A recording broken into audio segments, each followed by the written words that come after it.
Boa noite a todos. É com grande alegria que temos esse encontro nessa noite, nossa casa retornando com as palestras que tínhamos curado. E convidamos então a todos inicialmente para fazermos a prece de abertura dos trabalhos.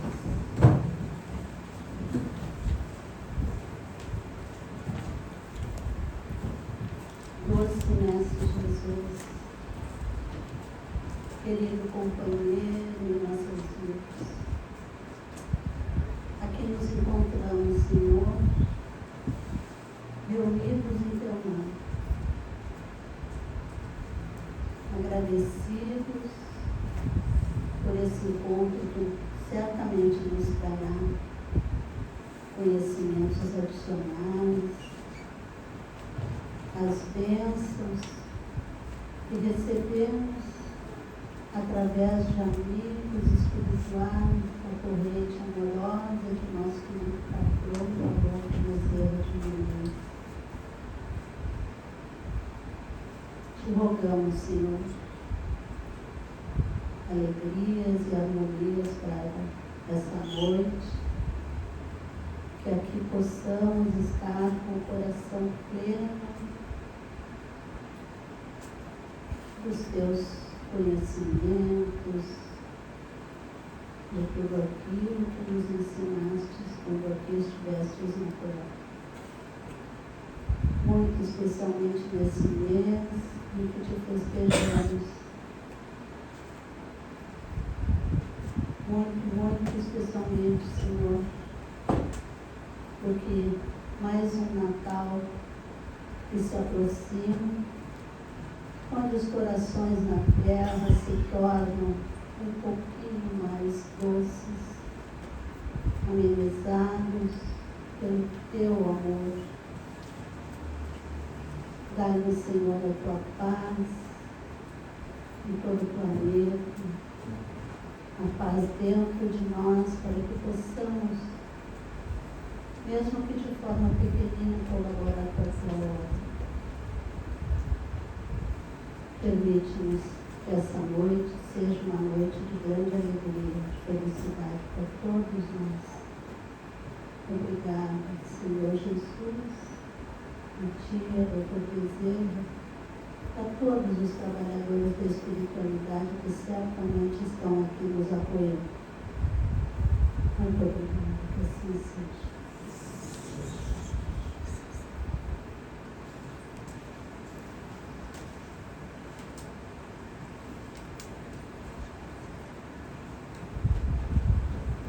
Esta noite temos aqui conosco o Dr. Gilson Luiz Roberto.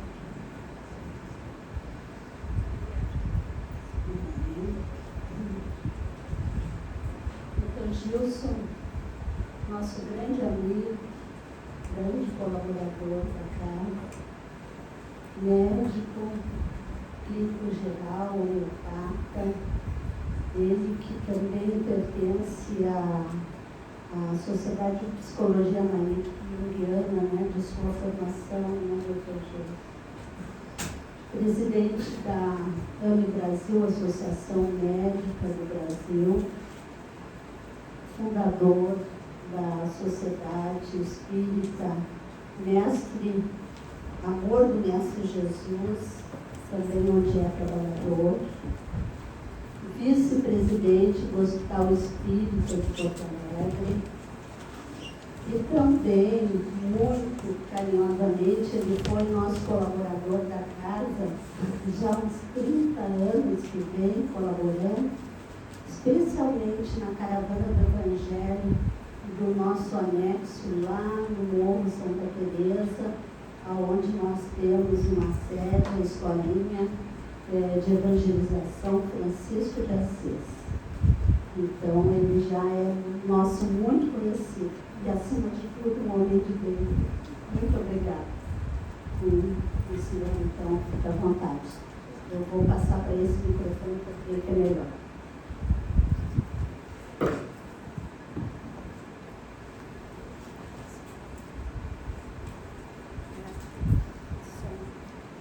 Desculpem, só mais um nadando. O Dr. Gilson nos trouxe aqui, ali na entrada temos um folheto a respeito do encontro médico espírita sobre mediunidade super importante, que vai acontecer no início do ano que vem, dia 16 de março. Convido a todos, os que não pegaram, a pegarem o folhetinho ali na saída depois, tá? Obrigada.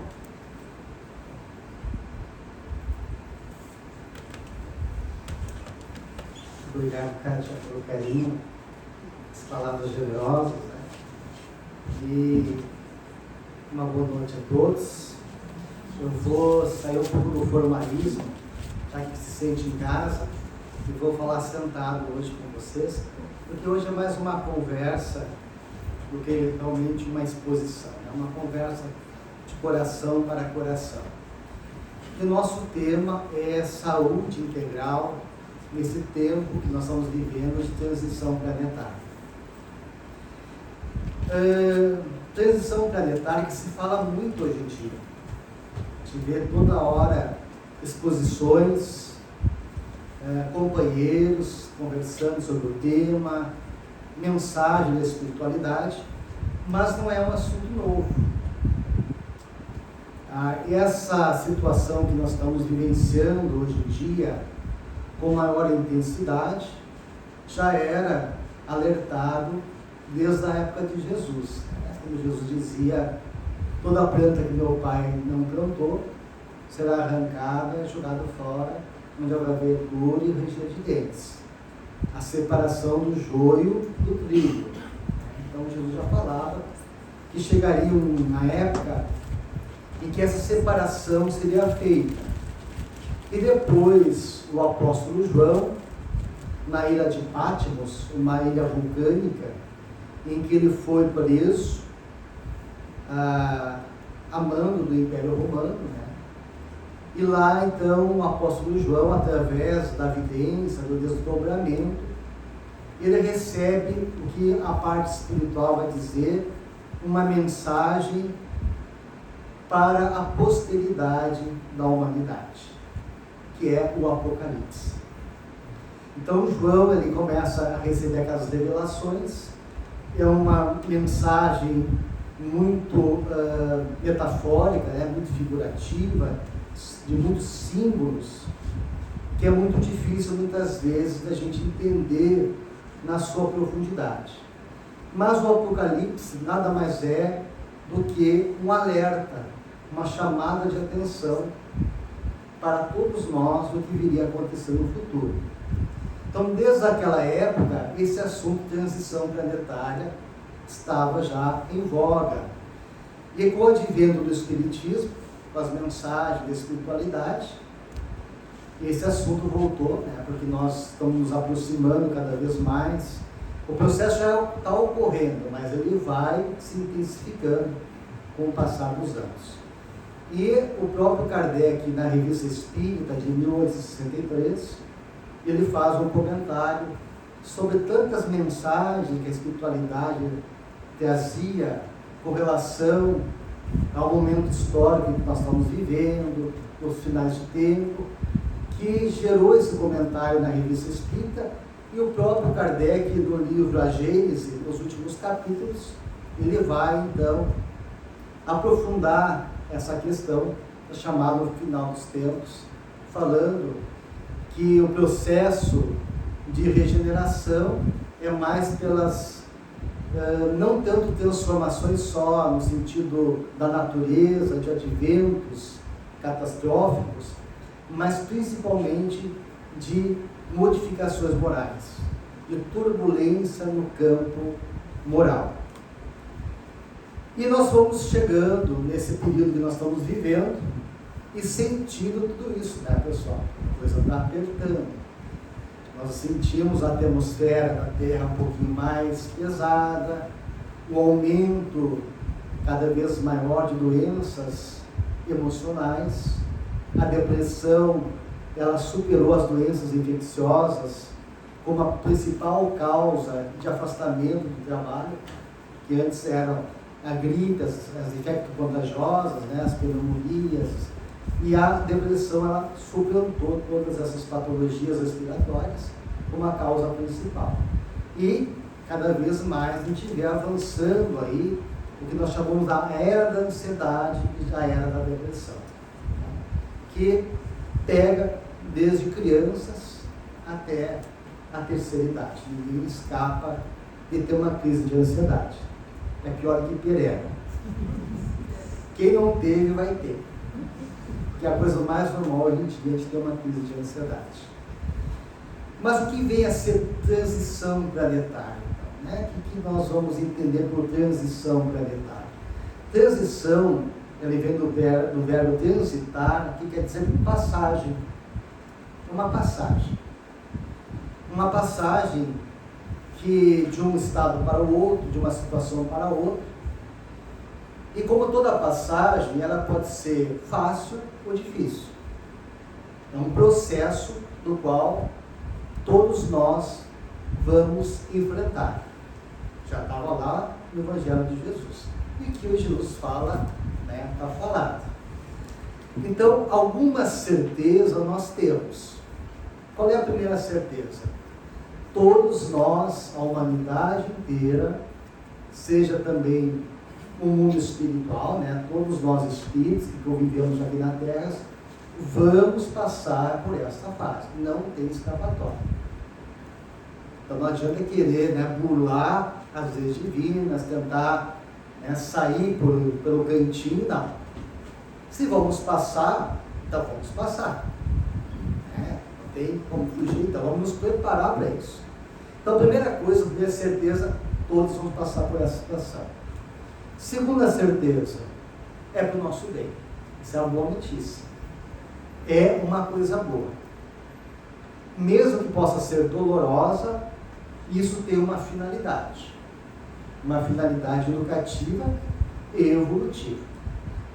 Como todo processo transformador, ele é um pouquinho doloroso, ele mexe conosco, mas ele visa um crescimento para a nossa individualidade.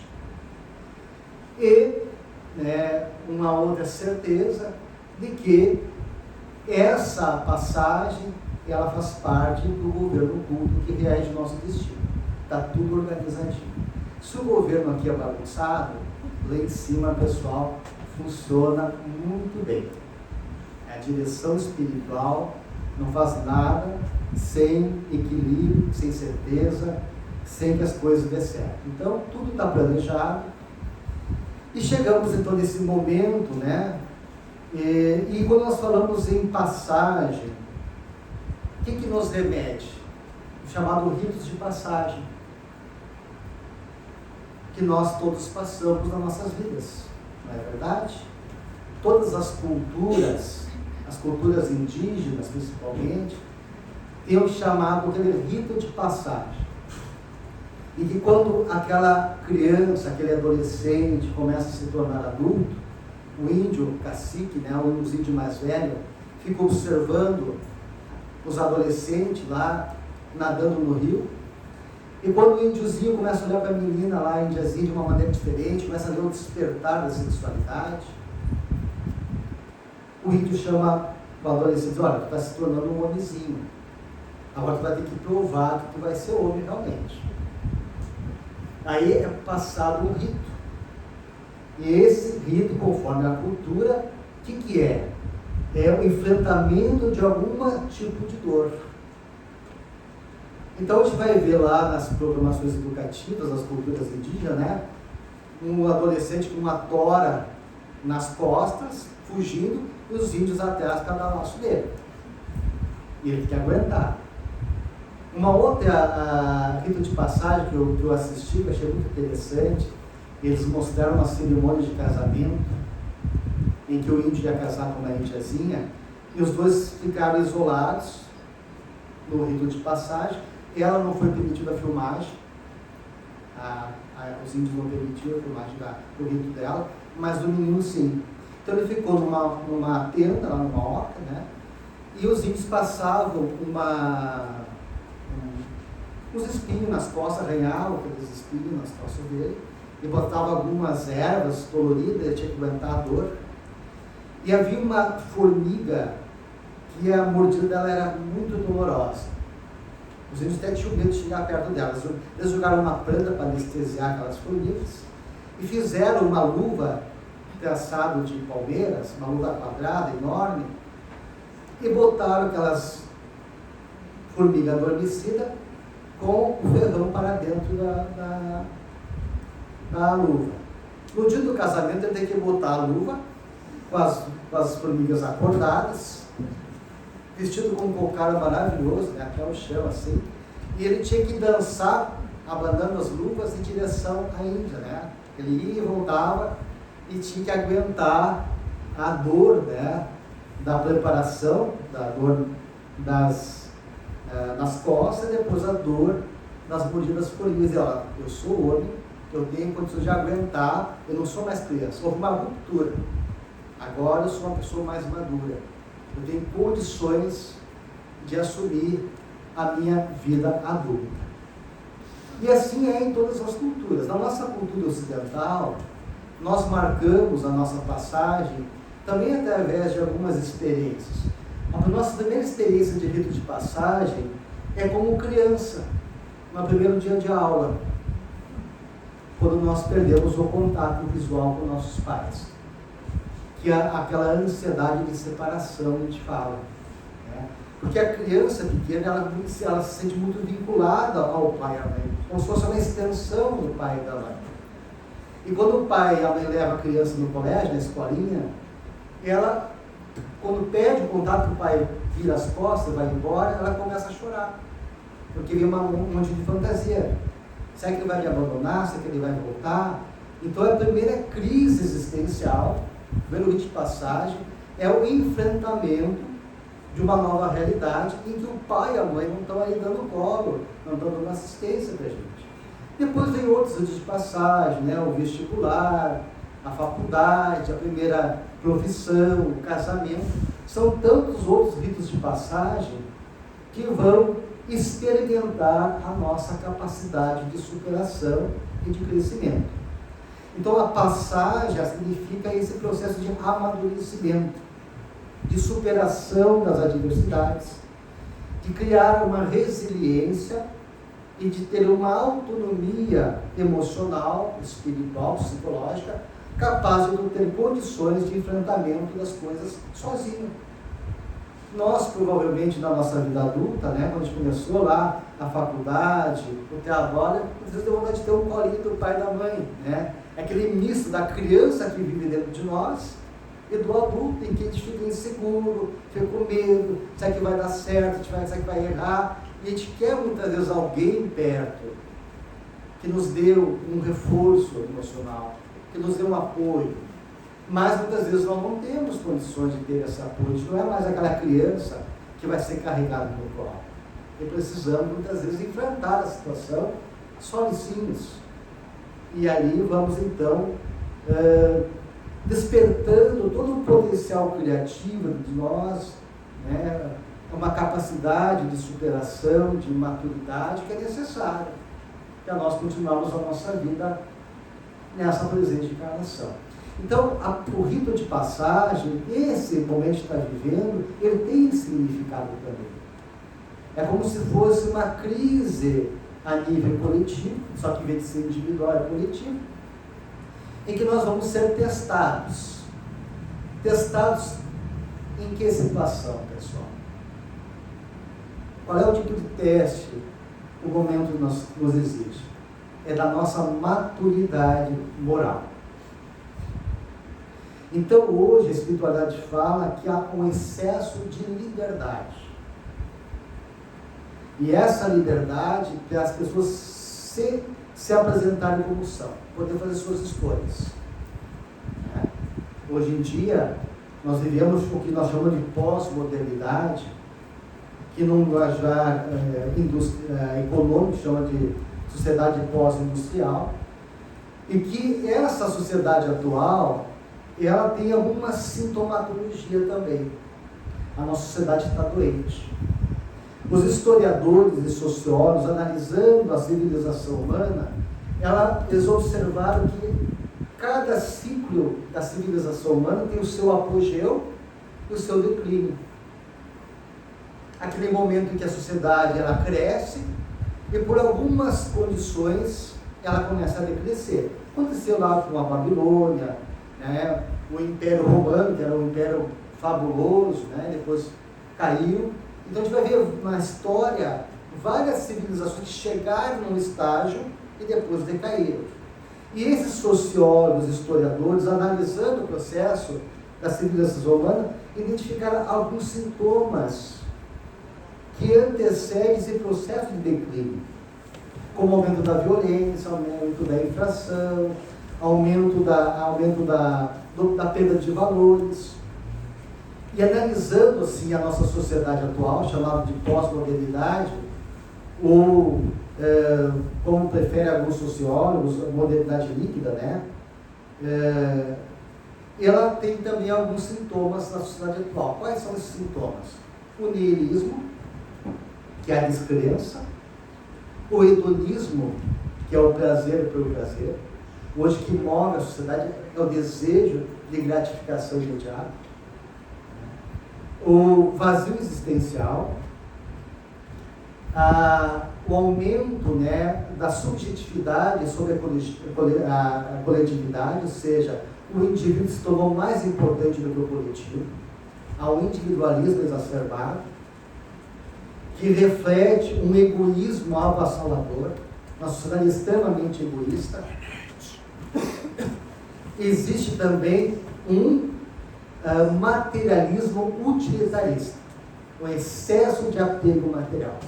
Então, toda a nossa sociedade ela é voltada para as necessidades materiais, há uma superficialidade das relações humanas, há uma falta de profundidade, que a gente vai ver em toda a relação da sociedade humana. Hoje eu fiquei, amanhã não fiquei, né? Os casamentos duram poucos anos, as pessoas têm uma vida muito corrida, têm uma vida muito ansiogênica, com muitas coisas, mas sem profundidade.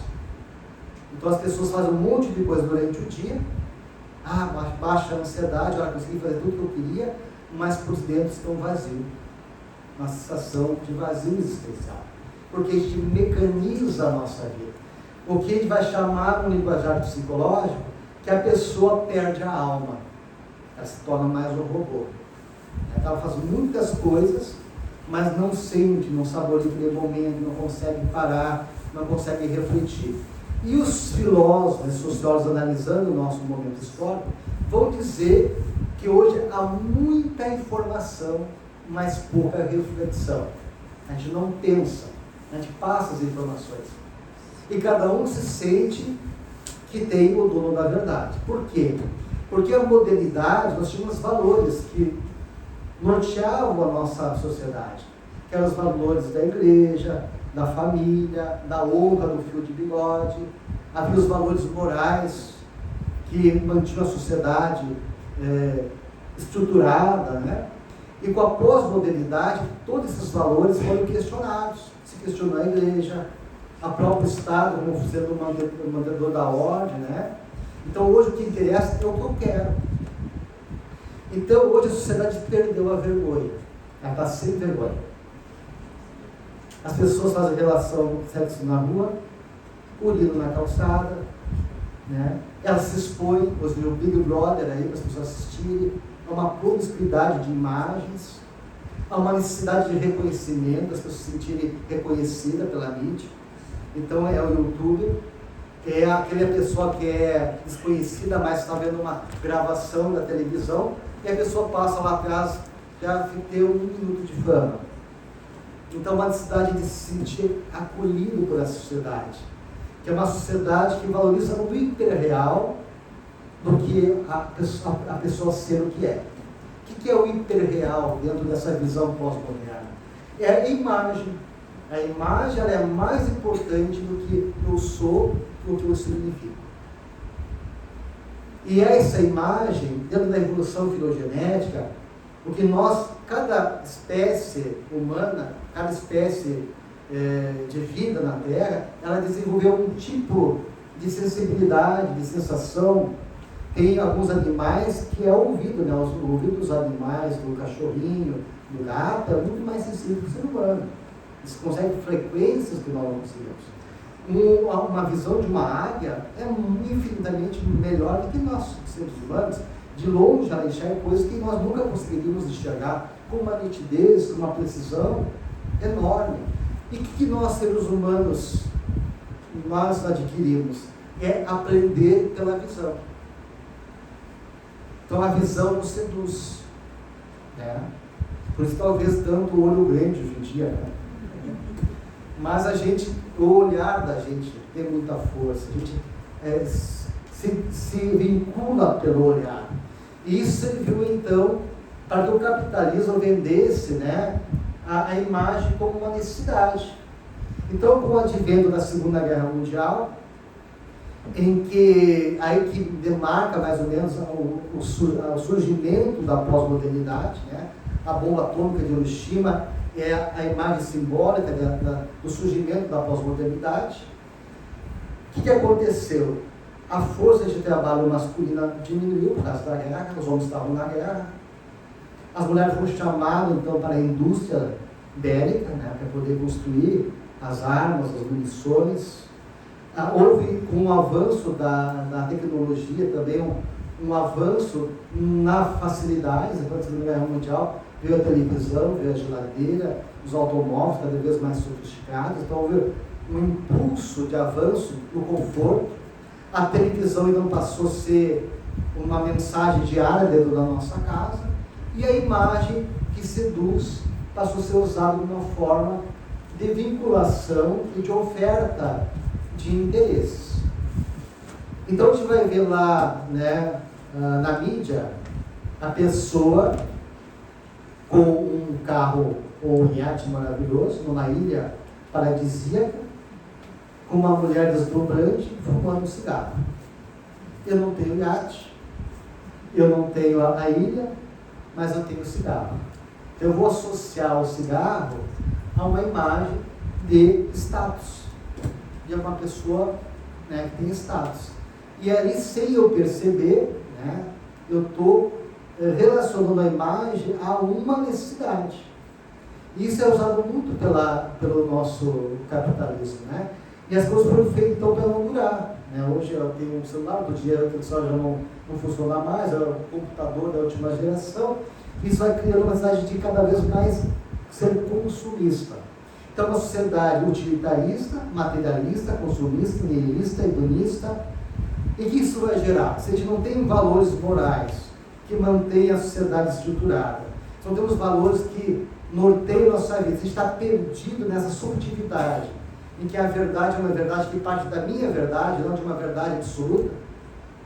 Então, eu que sei, o que para mim é o mais importante, que é o que eu quero, eu interesso o outro, é o individualismo acima do coletivo. O que isso vai gerar? Vai gerar uma insegurança muito grande. Então hoje estamos vivendo uma sociedade que se sente ameaçada, insegura, porque não temos nada que nos alimente, nos sustente, que nos dê o norte. A gente está perdido.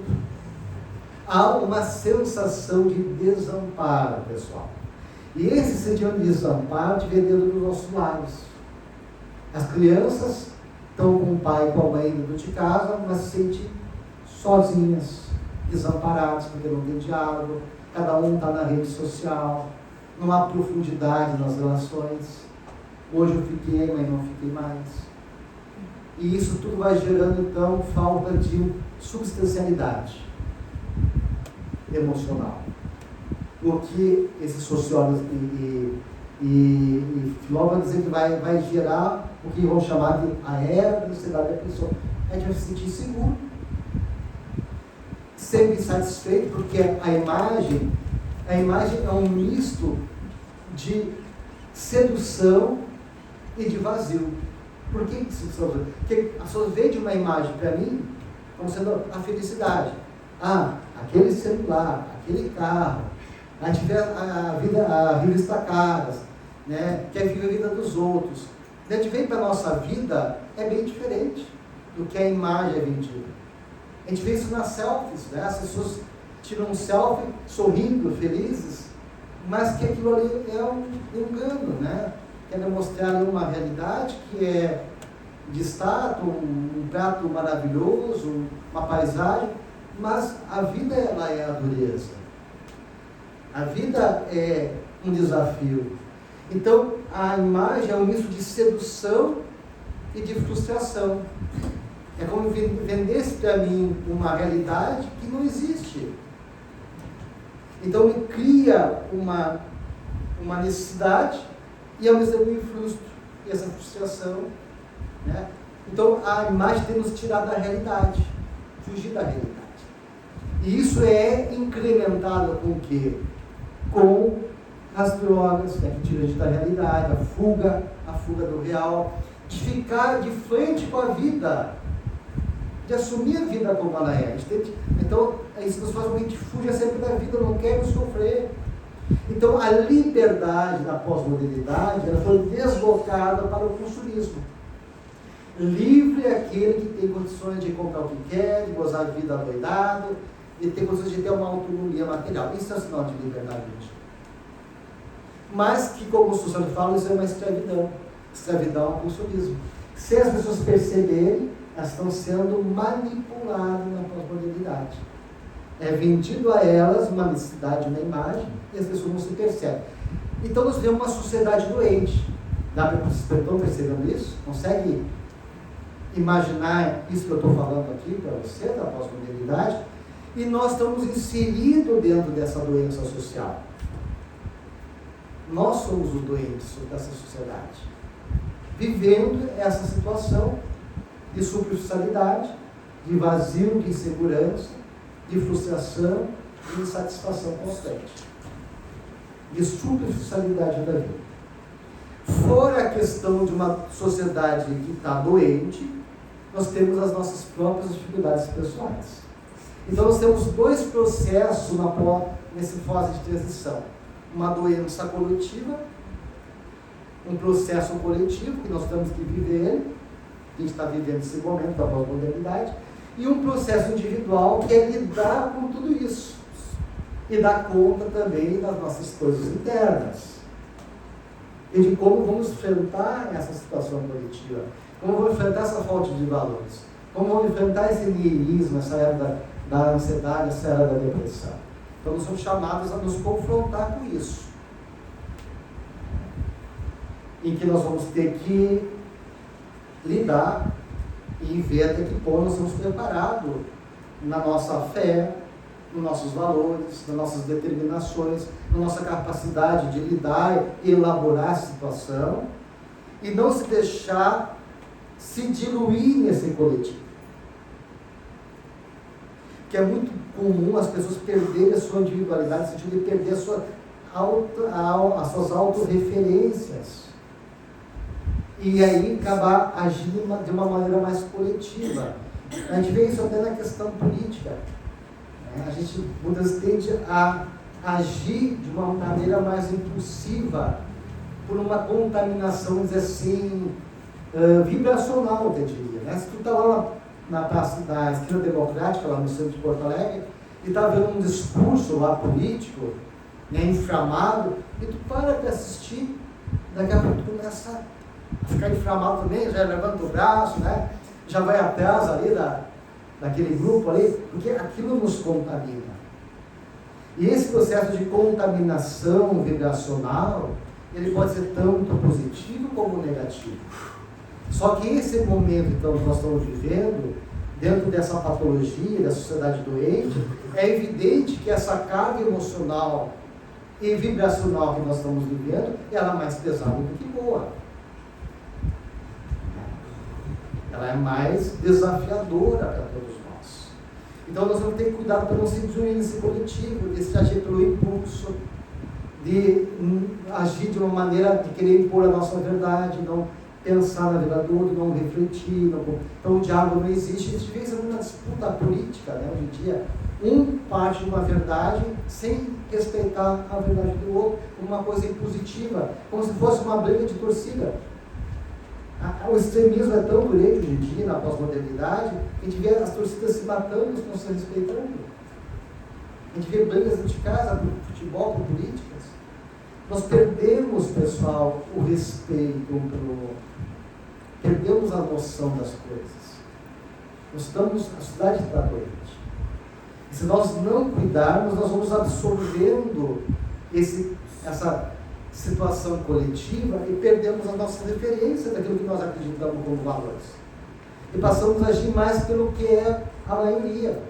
Mas nem sempre a maioria é o melhor. A maioria é a média, é o comum. Quando a gente se destaca e sai dessa média, a gente anda na frente. E toda pessoa que anda na frente, ela anda sozinha. Então, quem quer sair desse contexto coletivo, ela tem que pagar o preço de muitas vezes não estar se identificada e sentir até um pouquinho ET hoje em dia, né? Que sociedade nós estamos vivendo? Que sociedade é essa? Que eu não enxergo os valores de família, não enxergo os valores de uma virtude, né, universal, como Aristóteles dizia, né, de uma virtude universal, baseado em uma ética baseada em virtudes. Isso se perdeu. A gente vê isso na própria bioética. A gente vai ver agora as pessoas defendendo o aborto, e existem mais justificativas que não tem nenhum embasamento. Então tem colegas que dizem, não, mas não houve maturação do sistema nervoso, então se pode abortar até a 12ª semana. Mas que absurdo é esse? Aí se faz uma lei severa que não se pode destruir o ovo de tartaruga. Se eu destruir o ovo de tartaruga, eu vou ser preso, sem direito a pagar, a sair da prisão. Mas se eu faço aborto, não acontece nada. Olha que sociedade estão vendo, que valores estão norteando na sociedade. Então não existe verdades absolutas. É verdade do meu ponto de vista. Eu crio, porque como a subjetividade hoje é muito valorizada, então as coisas subjetivas, né, não concretas, têm mais valor. Então a gente vai ver lá que dentro da medicina não se podia fazer experiência com embriões. Aí uma cientista lá que queria fazer experiência com embriões, não, isso é um pré-embrião. Ela criou um conceito de pré-embrião. Só embrião depois que há a anidação e implantação no útero. Até esse caminho ela não é embrião, é um pré-embrião. E ela conseguiu convencer, mas partiu da subjetividade dela. E tu pode justificar qualquer coisa hoje em dia com justificativas lógicas e científicas, que não tem nenhuma base. E as pessoas compram e defendem pensamentos, argumentos, sem consistência, sem bases de valores profundos e verdadeiros. Então tudo é muito superficial, tudo é muito subjetivo. Por isso que eles vão dizer que tudo está derretido, nas palavras derretido. Os sociólogos vão dizer que tudo se perdeu a base, perdeu a sustentação. Bem, dentro desse contexto, então, dessa sociedade doente, nós vamos ver o quê? A depressão aumentando. Emmanuel vai dizer lá que a verdadeira saúde é a perfeita harmonia da alma, pelo qual muitas vezes precisamos da ajuda da doença física para alcançar essa harmonia. Então a saúde que a gente tem que buscar é a saúde da alma, que está sustentada em valores morais e espirituais. Então, essa sociedade doente, esse aumento da depressão da ansiedade, ela vai revelar a nossa incapacidade de dar conta dessa realidade que estamos vivendo. Ficamos muitas vezes inseguros, com medo, ansiosos. Então hoje nós precisamos resgatar, a gente buscar essa saúde, essa harmonia da alma que fala Emmanuel. E aí, pessoal, nós vamos desenvolver uma outra patologia. Uma patologia mais grave, mais profunda, que não está catalogada nos livros de patologias médicas. Que doença é essa que eu estou falando? Quem pode me ajudar aqui? Alguém sabe me dizer? que doença nós estamos vivendo hoje em dia, que é uma doença epidêmica, uma doença que tomou conta da sociedade, que envolve a questão espiritual, é processos obsessivos. Se nós não estamos bem, se nós perdemos as nossas referências espirituais, se a atmosfera da Terra está pesada, se há um incremento de vibrações negativas, de medo, né, a guerra, a insegurança que a gente está vivendo, isso abre campo para essa patologia, que é uma patologia grave, porque ela está na base de outras patologias. A obsessão está na base de acidentes de trânsito, está na base da dependência química, está na base, muitas vezes, de suicídio, de homicídio. Então, uma doença que permeia a outras doenças. Porque é uma doença que ela envolve o mundo material e o mundo espiritual. O doente físico ou obsediado, ele representa um grupo de doenças espirituais. Há o doente material, encarnado, e há o doente também do mundo espiritual, que se conjugam na doença. Seja por processo de sintonia, de afinidade, seja por perseguições do passado. Então, nós podemos dizer que hoje nós vivemos um certo processo obsessivo coletivo, em que estamos mais ou menos obsediados. Um pouquinho mais, um pouquinho menos, mas nós perdemos o nosso equilíbrio, sintonizamos muitas vezes com alguma vibração negativa, captamos coisas que não é nosso, muitas vezes achamos que é nosso. Muitas vezes eu sinto uma angústia no meu peito, uma tristeza que eu acho que é minha, muitas vezes não é minha. Eu já peguei crianças no meu consultório que tentaram suicídio, tiveram que se enforcar em casa. E aí, questionando essa criança, ela vai dizer o seguinte: não, eu tentei o suicídio porque eu olho para esse mundo e eu não sinto vontade de viver, esse mundo com guerra. Tu não vê um problema familiar, tu não vê uma situação, um conflito interno, e um reflexo do momento coletivo que nós estamos vivendo. E a criança captou essa atmosfera, né, que nós estamos vivendo, pesada, e se deprimiu, ficou triste. E abriu o campo para essa angústia, essa tristeza. E aí, então, a depressão, a obsessão se torna, hoje em dia, a patologia mais grave que nós estamos vivendo, pessoal. E aí, as nossas casas espíritas tendem a aumentar, os nossos grupos mediúnicos também tendem a trabalhar mais, porque nós temos que atender os dois campos da vida, né? Material e espiritual.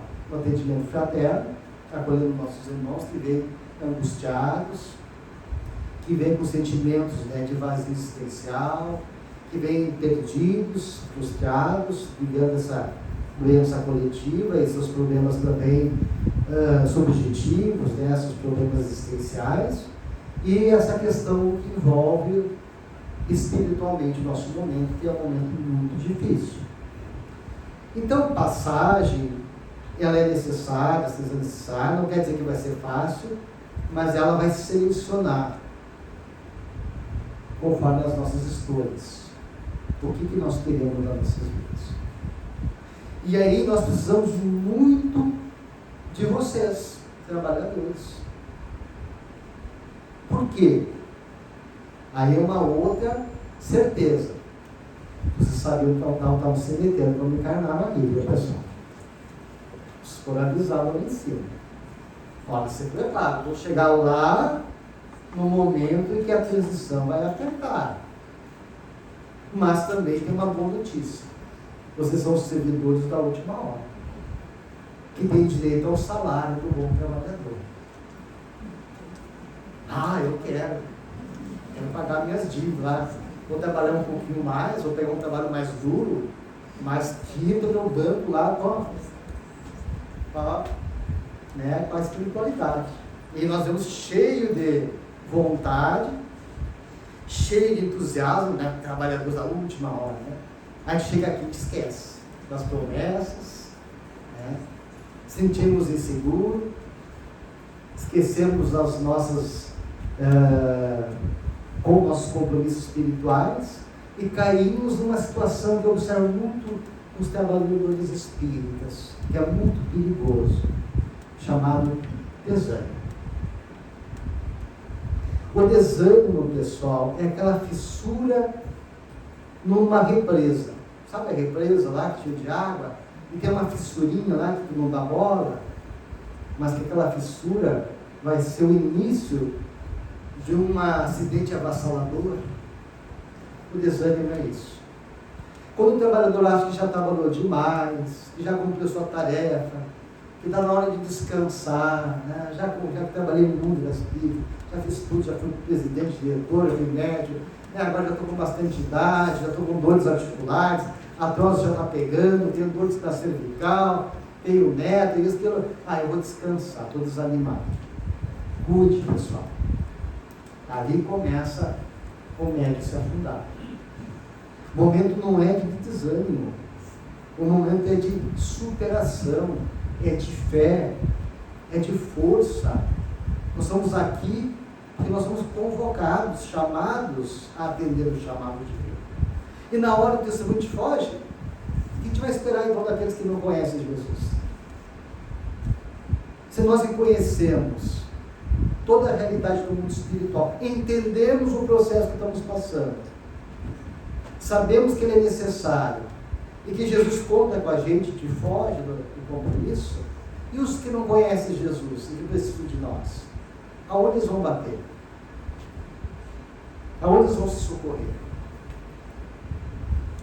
Tem aquela historinha, né, do nosso querido Eurípides Barçalufo. Na primeira, ele era um católico, e ele tinha dificuldade de aceitar o espiritismo, né? Ele foi chamado para a espiritualidade, a ser espírita, tinha uma missão muito grande dentro do espiritismo. Ele foi chamado para assistir um trabalho mediúnico, tinha uma mediunidade de bicorporação. Ele saía do corpo e se materializava em outro local. Então ele estava dando aula lá na escola Allan Kardec, que é uma escola que ele fundou, e os alunos já sabiam que quando ele estava em transe tinha que ficar em silêncio.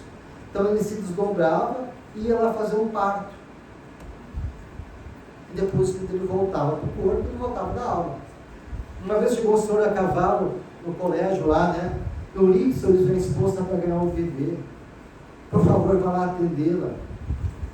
Já fiz o parto. Mas eu não encontrei o senhor no caminho? Não, mas eu já fui, pode confiar. E o senhor estava tão ansioso que obrigou o Eurípides a ir com ele de novo. Agora, né? Saiu do colégio. Chegou lá na casa, a senhora, mas Eurípides, já está tudo bem, porque o senhor voltou, né? Porque tinha essa capacidade de bicorporidade. Então, quando Eurípides foi no trabalho mediúnico pela primeira vez, ele caiu em transe. Entrou em transe, o espírito dele saiu do corpo e ele foi em direção ao plano espiritual, até que chegou num certo estágio do plano espiritual. Ele parou, sentiu que as pernas pesavam, que ele não podia ir mais adiante, e observou que viu uma luz muito bonita assim, né, em direção a ele, e aquela luz foi se aproximando e ele viu que era Jesus. E Jesus ficou um pouquinho distante dele. E Eurípides daí começou a fazer um diálogo, tentar um diálogo com Jesus, e Jesus permanecia de cabeça baixa, um semblante de tristeza. E Eurípides tentava conversar e ele continuava em silêncio. Daí ele perguntou: Jesus, por que tu estás tão triste? E Jesus continuava em silêncio. É por aqueles que não conhecem o Evangelho. Daí Jesus levantou o rosto e disse: não, é por aqueles que conhecem o meu Evangelho e vão para ti. Aí ele voltou para o corpo, e naquela noite, acabado o trabalho mediúnico, ele foi lá e abraçou um leproso que ele atendia, mas tinha medo, né, receio de abraçar. Ele foi lá e deu um abraço no leproso. Então, hoje, nós temos muitos cristãos sem Cristo. Muitos cristãos sem Cristo. Nós precisamos trazer o Cristo para dentro de nós. Viver o Cristo nos nossos corações. Assumir o nosso papel transformador da sociedade. Assumir com coragem, com confiança. Olha, que privilégio, pessoal, nós estamos aqui. E ter esse campo de trabalho enorme. E fazer algo diferente. Deixar algo de bom nesse momento.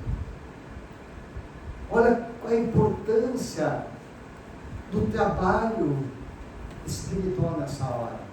Vocês já viram a importância de um palito de fósforo no meio da escuridão, quando acaba a luz em casa? Basta um fósforo. Muitas vezes a gente não consegue ser um sol, não consegue ser uma lâmpada, uma vela, mas não tem problema, vamos ser um palito de fósforo, porque a sombra, ela só serve para realçar a beleza da luz.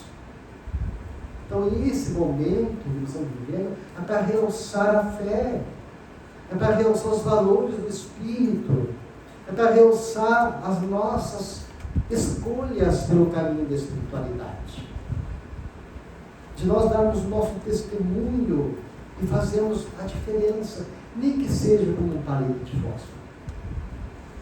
E nós falando então em obsessão, qual é a terapêutica principal para combater a obsessão? Já que é uma patologia que permeia a sociedade atual, o que as obras de Andrés vai dizer como um fator fundamental para nós combater a obsessão?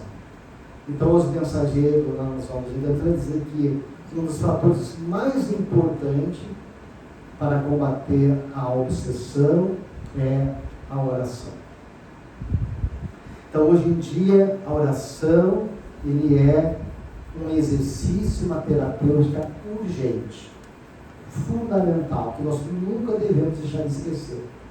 Temos que orar todos os dias, de manhã, ao levantarmos, pedindo proteção a Deus, nos vinculando com a espiritualidade, aurindo a força que precisamos para o nosso dia, e à noite agradecendo pelo dia que passou, por tudo ter ocorrido bem, sermos gratos a Deus pela vida, por tudo que nos alcança. A oração, ele é um alimento.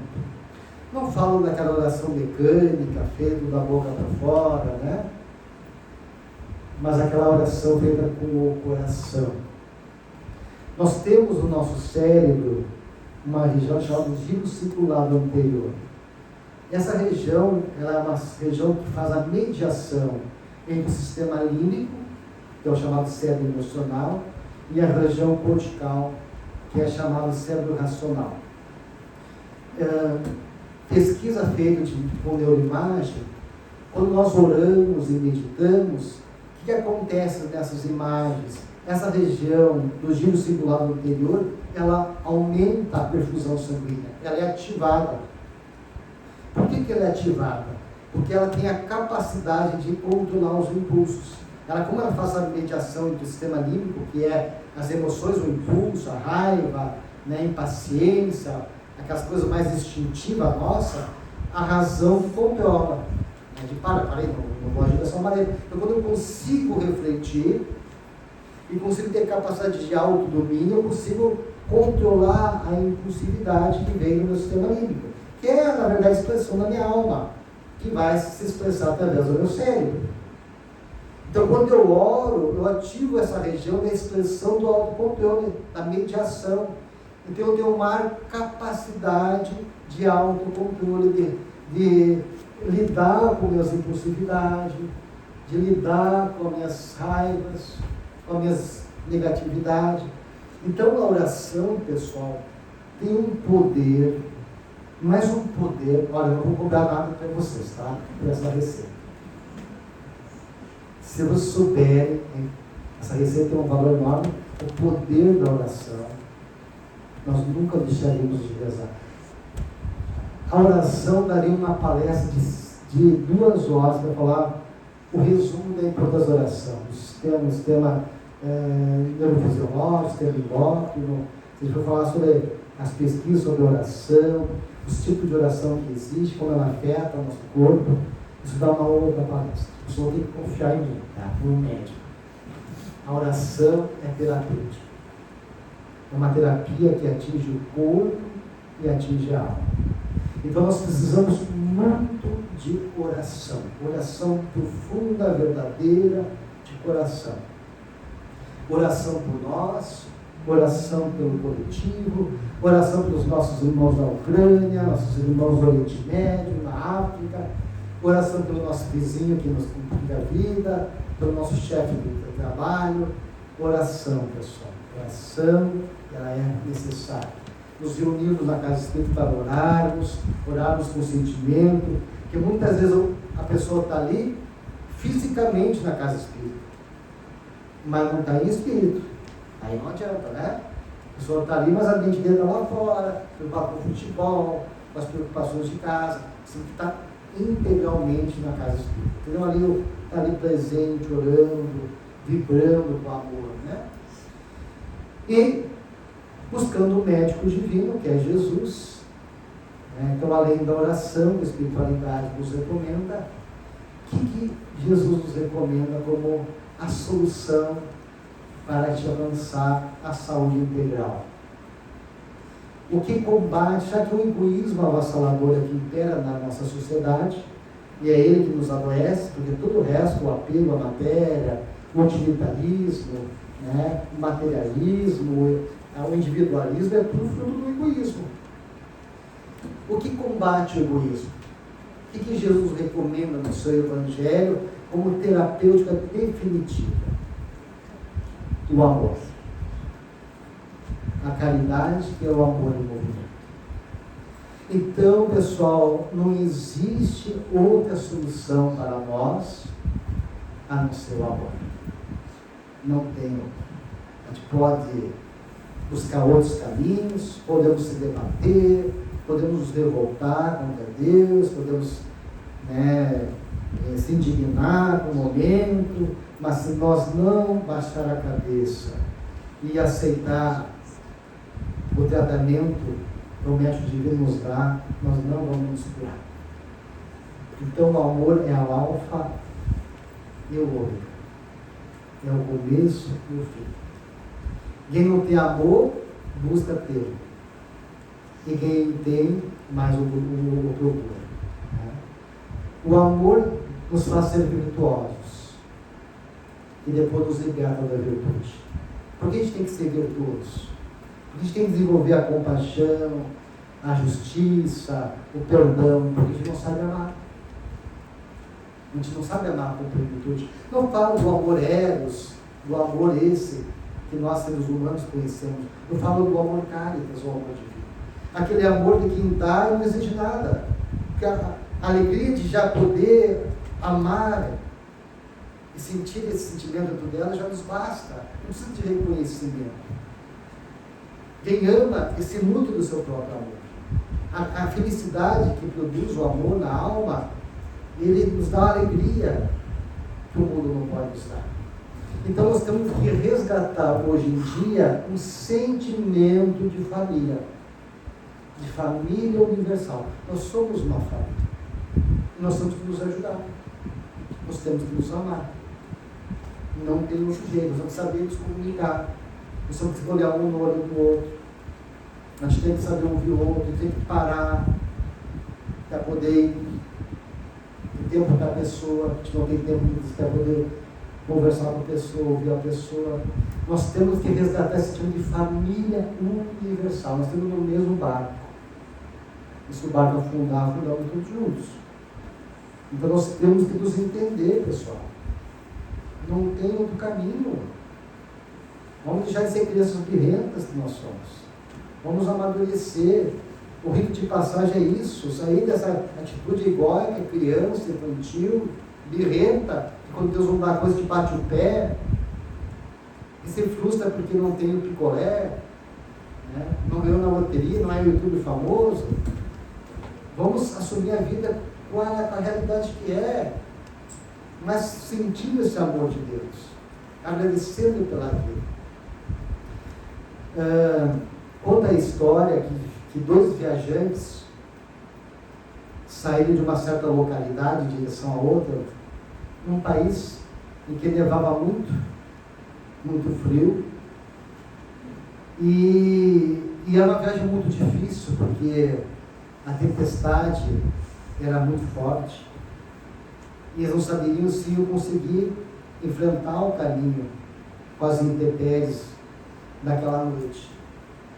E fazendo um esforço hercúleo, de caminhar, enfrentando o vento, a neve, caminhando com dificuldades, no meio do caminho, esses 2 viajantes encontraram um berço, uma criança protegida, agasalhada, mas que certamente não ia resistir muito àquele ambiente hostil de intenso frio. E aí, surpresos, o que nós fazemos agora? Levamos a criança conosco ou a deixamos? E começou a haver uma discussão entre os 2. Um advogava, não podemos deixar essa criança aqui, temos que levar. Não, mas é melhor que nós 2 sobrevivemos do que nós 3 morremos. Porque já é difícil nós enfrentarmos o peso da neve, do vento, e carregar mais uma criança, nós não vamos suportar o peso e vamos morrer. E aí esse que não queria disse, eu vou ir, se tu quiser levar a criança, leva, mas eu vou. E saiu na frente. O outro, compassivo, pegou a criança, agasalhou o peito e retomou a sua viagem em direção à localidade. E com muito esforço ele conseguiu chegar com a criança no destino que ele almejava. E chegando lá, o primeiro impulso dele é saber do amigo, que devia ter chegado antes, porque saiu na frente, sem o peso da criança. E aí ele foi buscar informações sobre o amigo e ficou sabendo que ele havia morrido de frio durante o trajeto. Aí ele entendeu que não foi ele que salvou a criança, mas foi salvo por ela, porque ao levar a criança, ele aqueceu e foi aquecido certo. Então o amor, pessoal, tem essa força de nos curar e curar a humanidade. Que a paz de Jesus possa permanecer em nossos corações e que possamos ter muita coragem, muita fé, muita certeza que Deus está conosco. Muita paz. Gilson, somos realmente muito gratos. Nós gostaríamos de pedir que o Senhor fizesse a nossa prece de encerramento, agradecendo muito por esses ensinamentos maravilhosos. Então, já que a oração tem tanto poder, pessoal? Vamos aproveitar tantas mentes e tantos corações que estamos aqui reunidos para unirmos, então, os nossos corações, os nossos pensamentos a Jesus. Esse médico divino de nossas almas. Querido amigo, Jesus amado, precisamos tanto desse teu amor, Senhor, dessa tua luz, Jesus. Ampara os nossos corações. Abençoa, Senhor, o nosso propósito. Renova as nossas forças. Fortaleça a nossa fé. Alcança uma fagulha desse teu amor tão puro. Uma fagulha dessa tua luz tão justa, Senhor. Alcançando esse bálsamo divino para as nossas almas. E te pedimos também, Senhor, em favor de toda a nossa humanidade, pelos nossos irmãos em guerra, pelos governos, nossos irmãos na Ucrânia, no Oriente Médio, na África. Pedimos pelo nosso Brasil, Senhor, que ame Ismael, ampare a nossa pátria, na sua missão de coração do mundo, pátria do Evangelho. Que esse teu amor, Senhor, que essa tua luz se expanda em favor de todos os corações combalidos, desesperançados, encarnados e desencarnados. Sê conosco, Senhor, e que tua luz permaneça junto aos nossos corações, hoje e sempre. Que assim seja. Que assim seja.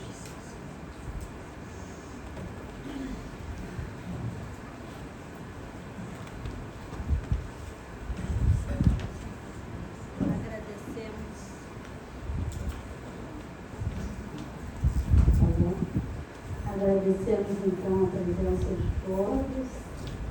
Ficamos muito felizes com a casa cheia, o nosso auditório, mais uma vez, com tantas pessoas aqui, com amigos da casa. E convidamos então para as nossas próximas palestras, mas a gente anuncia a próxima que tiver, né? E os nossos passos durante a semana. Muito obrigada. Feliz Natal.